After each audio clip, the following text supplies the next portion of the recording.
Dire. La ville pieuse et ses 20 000 âmes vivent principalement de la route. Toute la journée, des tonnes de marchandises sont chargées et déchargées des camions, seul moyen de transport de la région.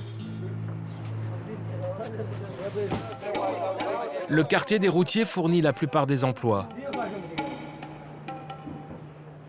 Chauffeurs, assistants et mécaniciens travaillent tous les jours dans la poussière et la pollution.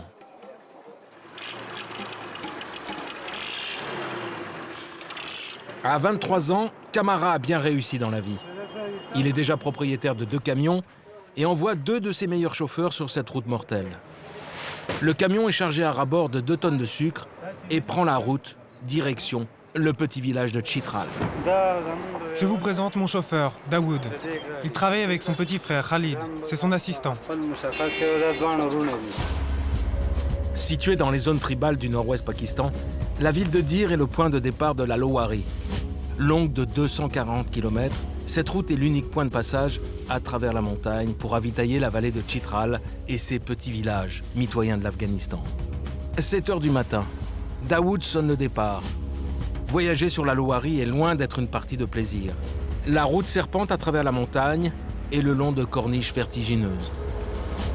Généralement, il faut une journée pour en arriver à bout. Seuls quelques chauffeurs y parviennent. Daoud veut pourtant la franchir le plus rapidement possible, au mépris du danger. Son objectif est de multiplier les allers-retours afin de cumuler les primes de risque. Pour y parvenir, il ne s'arrête jamais et passe sa vie dans son camion. Entre le camion et moi, c'est une relation extrêmement forte. Il est comme ma maison. Je mange, je dors ici. Je passe plus de temps à son bord que chez moi. Daoud conduit depuis bientôt 10 ans. Le camion, lui, n'a plus d'âge. Le compteur est d'ailleurs resté bloqué sur 776 000 km depuis bien longtemps. Comme tous les chauffeurs du Pakistan, Daoud a décoré la cabine à son goût. Les photos de Feu Benazir Bhutto y côtoient celles de pop stars indiennes, idoles de la jeunesse pakistanaise. Sur la Lowari, les problèmes s'enchaînent souvent. Alors, pour se détendre et oublier leurs soucis, les chauffeurs fument l'herbe locale.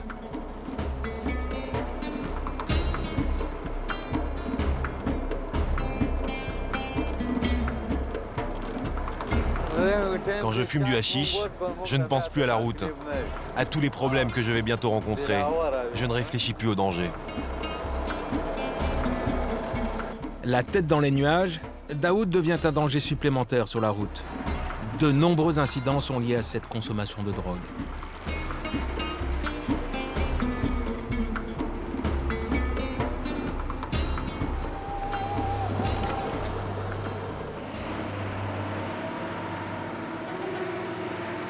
Voici la partie la plus difficile de l'ascension. Une zone où la fonte des neiges provoque avalanches et glissements de terrain. En moins d'1 heure, ils vont passer de 2 à 3000 mètres d'altitude. Une montée a donné le vertige aux routiers les plus aguerris.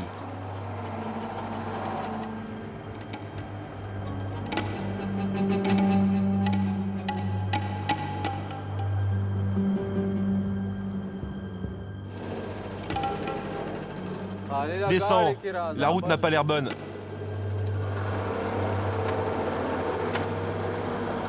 Le camion peine sur les pentes abruptes.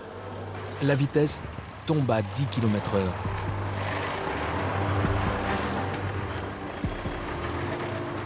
« 2800 mètres. Le manque d'oxygène accentue la fatigue et diminue la concentration.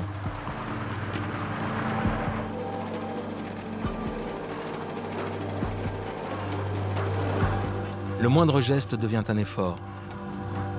Il faut lutter pour rester éveillé.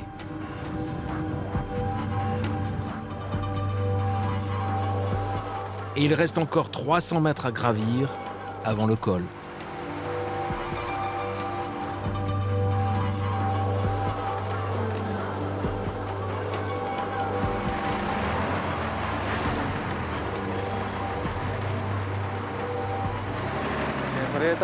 Regarde là-bas.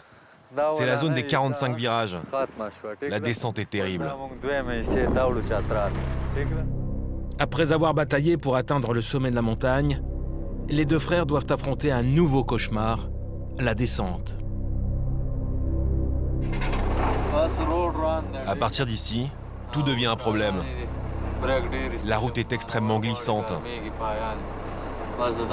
J'espère qu'il n'y aura pas trop de neige fondue, sinon ce sera l'enfer.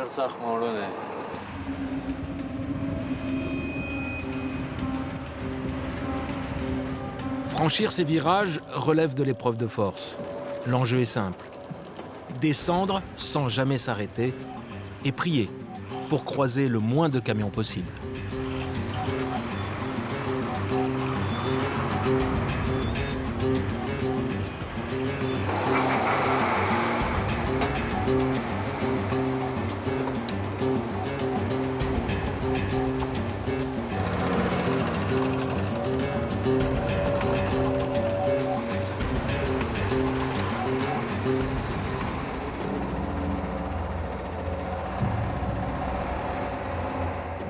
La neige fondue a rendu la route boueuse.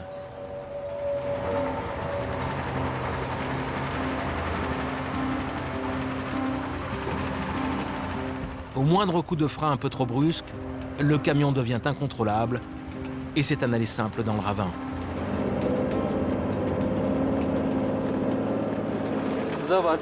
Quand ça glisse, je ne fais rien. J'attends que ça passe. On ne peut même pas freiner. Ça pourrait faire partir le camion n'importe où. Regarde, c'est presque impossible de tourner le volant.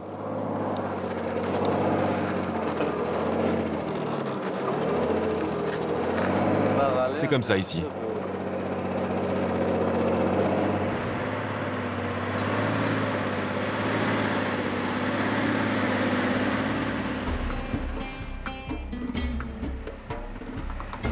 Enfin, l'arrivée se profile. Un dernier virage et Daoud arrive dans la vallée de Chitral. La route est bien meilleure ici. Elle est goudronnée et protégée par des contreforts.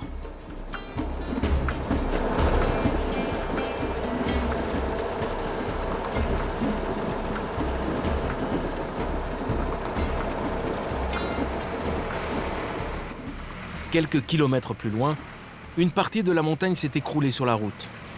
Impossible d'aller plus loin, l'éboulement a causé un énorme bouchon dans les deux sens.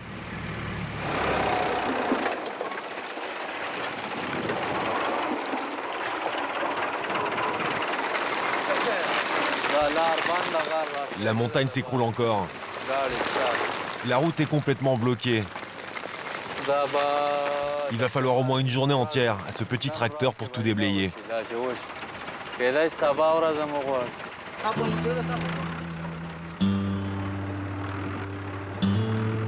Le flanc de la montagne reste instable et un flot de rochers s'en décroche continuellement. Dessous, au péril de leur vie, les ouvriers travaillent sans relâche pour rouvrir la route au plus vite.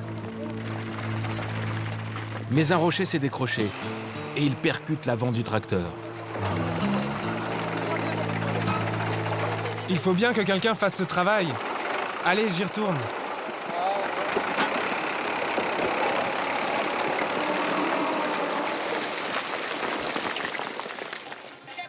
Certains camions sont coincés ici depuis des jours.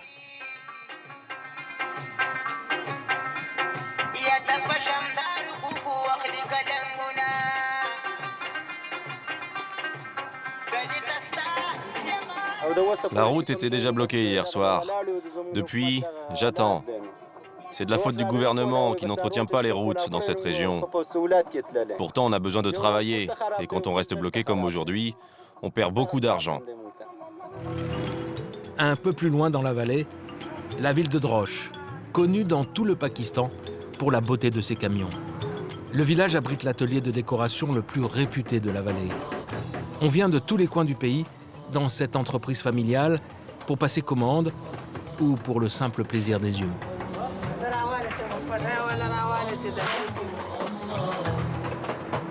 Le travail de la famille de Samine donnait une seconde vie à ces camions qui datent pour la plupart des années 60.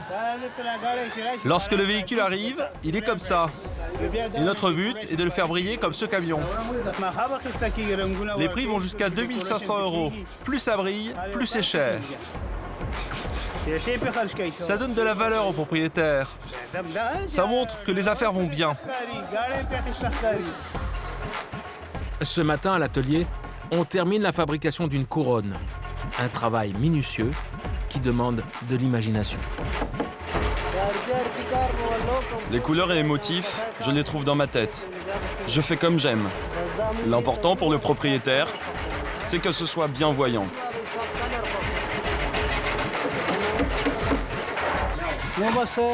Avant, on nous demandait des décorations simples et uniquement à l'intérieur de la cabine.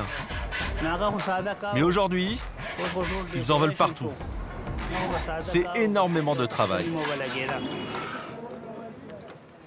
Le propriétaire du camion vient d'arriver. La tradition veut qu'il pose lui-même la touche finale. Il a investi plus de 350 € de décoration, l'équivalent de 7 mois de salaire. Avec son nouveau camion, il espère devenir une star locale. Regarde, j'ai mis des décorations partout. Regarde mes enceintes, mon ventilateur, 1200 roupies.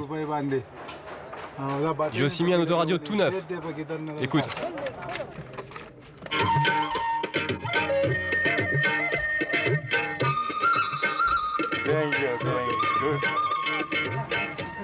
Il n'a pas assez dépensé.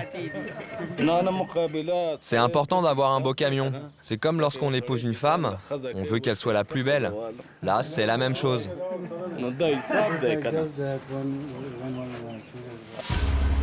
Le lendemain matin, au pied de la montagne écroulée, 2 bulldozers sont enfin arrivés. En quelques coups de pelle, ils ouvrent un passage dans la coulée de pierre. Bravo, bravo! Allez, encore un peu! Tu as bien travaillé! Le passage reste temporaire, car la montagne continue de s'effriter. Sous les pierres qui tombent, les premiers camions s'engagent. Arrive le tour de Daoud et de son frère, qui se frayent un passage sous une pluie de cailloux.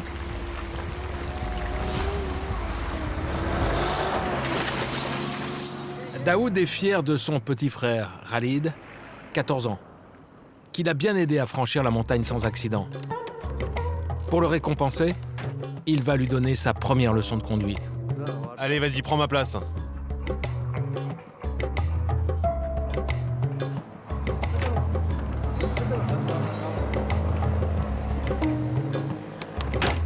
La route est facile maintenant, alors je le mets au volant.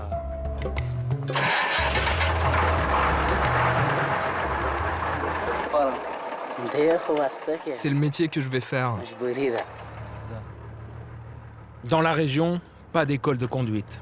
Ce sont les aînés qui enseignent aux plus jeunes avec une main de fer. Mais la moindre erreur est vite sanctionnée. Allez, avance. Passe vite, y a personne.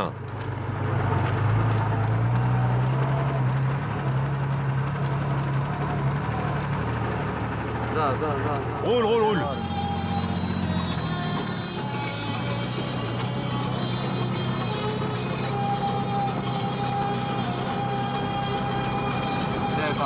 Passe vite, y a personne. Roule, roule, roule. Passe une vitesse maintenant, où tu vas caler. Vas-y, change. Trop tard. Freine maintenant. Tu m'écoutes ou je t'en mets une? Ne lâche pas ton volant, petit con. Je t'ai dit de ne jamais lâcher ton volant, c'est trop dangereux. Allez, c'est fini, arrête-toi derrière ce camion. On est arrivé. Mets le frein à main.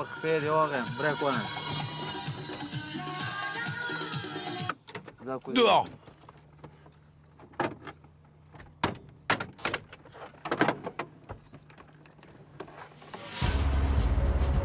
Les deux frères arrivent enfin à Chitral. Pour parcourir les 240 km de la Lowari, ils ont mis près de 4 jours. Il leur faut maintenant décharger rapidement la marchandise et reprendre la route au plus vite pour tenter de faire encore un aller-retour avant la fin du mois.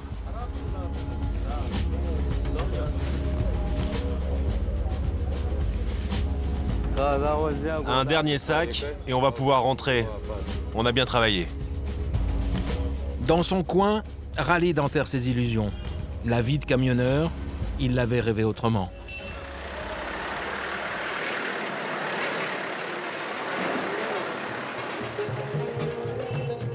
Chitral est la plus grande ville de la vallée.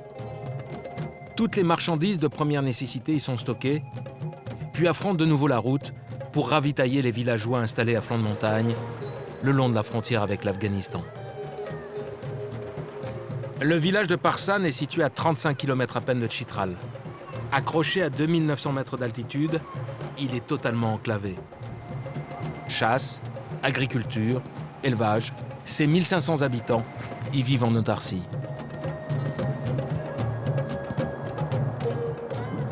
Pour rejoindre Parsan, une seule solution, s'aventurer sur cette route de pierre, creusée depuis à peine une dizaine d'années.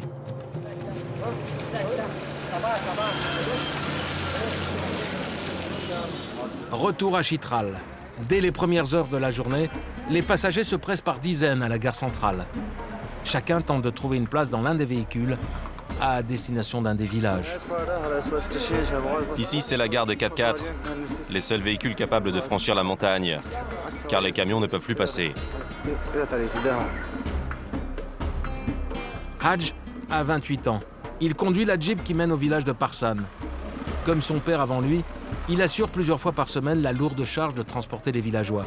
Aujourd'hui, il doit remonter une famille sur cette route réputée des plus dangereuses. Ils ont besoin de moi au village.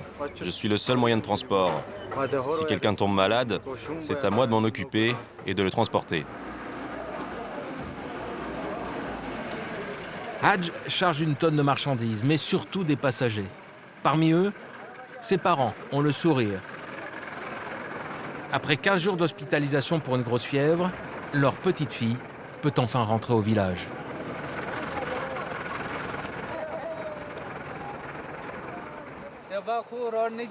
On va remonter par cette route malgré tous les dangers. Il n'existe pas d'autre accès au village. J'ai surtout peur pour ma petite fille.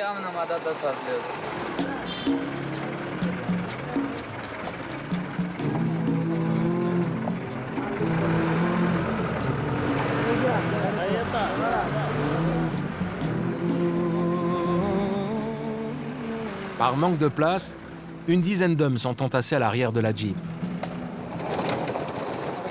On va mettre un peu de musique.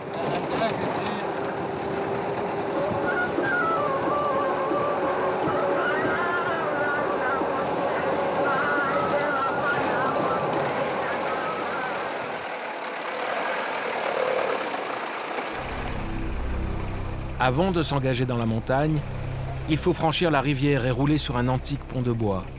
Personne ne prend le risque de s'arrêter dessus. Ce pont est très vieux. Il a été réparé plusieurs fois, mais il reste fragile. On n'aime pas le traverser.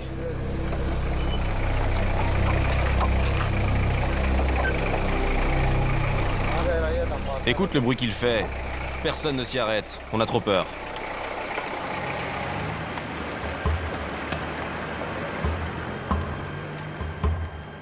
Après le pont, tout l'enjeu du voyage est d'atteindre le village avant la nuit.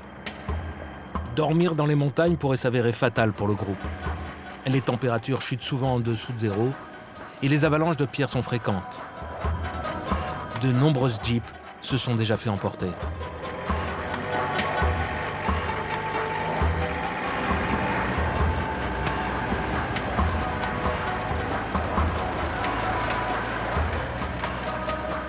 En l'honneur d'un ami tué sur la route, Azam, un des passagers, se rend au village pour participer à la fête des morts. Il est mort dans un accident sur cette route l'an dernier.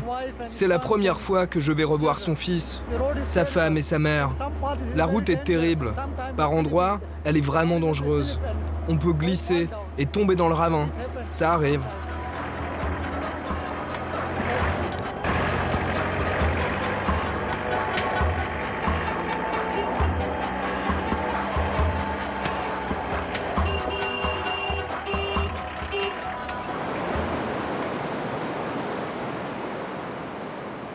À cette altitude, la température est épouvantable.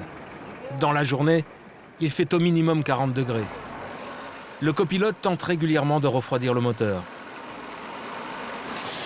Après 3 heures de route, et les passagers sont exténués, ils n'avaient pas prévu cette chaleur.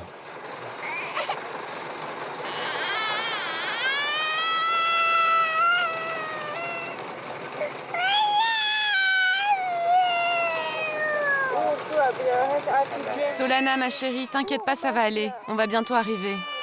Elle a soif, la petite.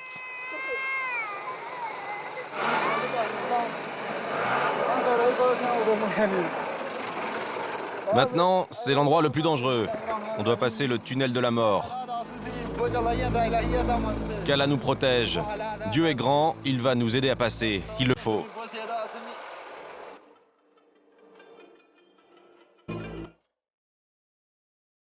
Le tunnel de la mort est un passage d'une dizaine de kilomètres, entièrement creusé à la main. Sa voûte est instable. Du coup, les éboulements y sont constants. Quand la route a été construite, 2 ouvriers sont morts. Ils ont glissé dans le ravin. Maintenant, tout le monde a peur de venir ici.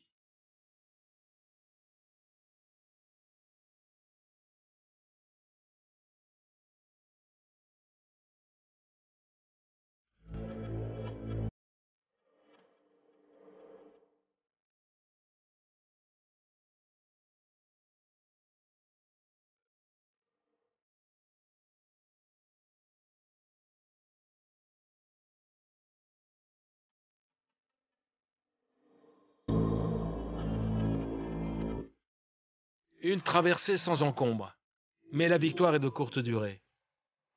À la sortie du tunnel de la mort, la rivière est en crue. Impossible de passer avec la Jeep. Il va falloir passer la nuit sur place.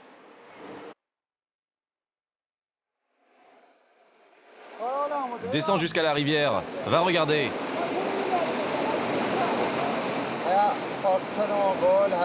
On a un gros problème. Le courant est trop fort.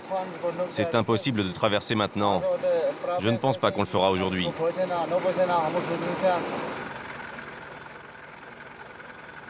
Inquiète, la mère de la petite fille ne sait plus quoi penser. Quelques passagers intrépides tentent tout de même de franchir la rivière, à leurs risques et périls.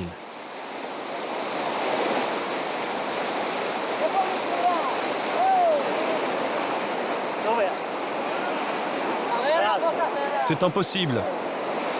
Il n'y a aucun moyen de traverser.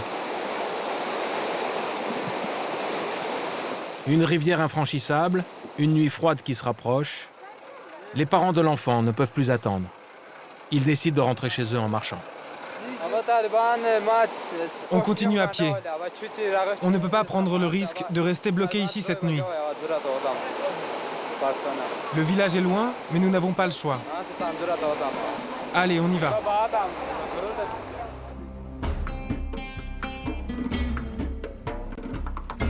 Et c'est l'ascension sous un soleil de plomb. Il leur faudra au minimum 3 heures de marche pour rejoindre leur village.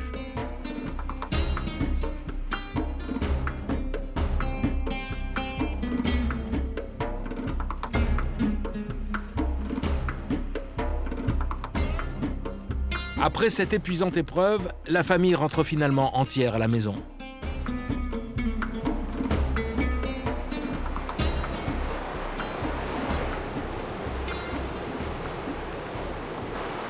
Devant le gué, l'espoir est revenu.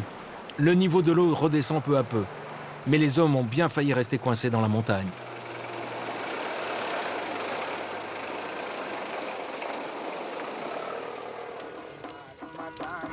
Hadj a mis 10 heures pour parcourir 35 km, mais il a le sourire car une fois de plus, il a réussi à tromper la mort.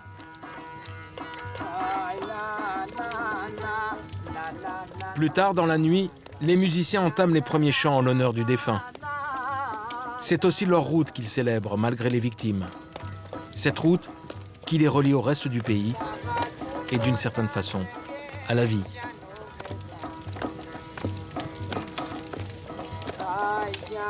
Tumajan, جانتات قربان پاری خوبیان خدایی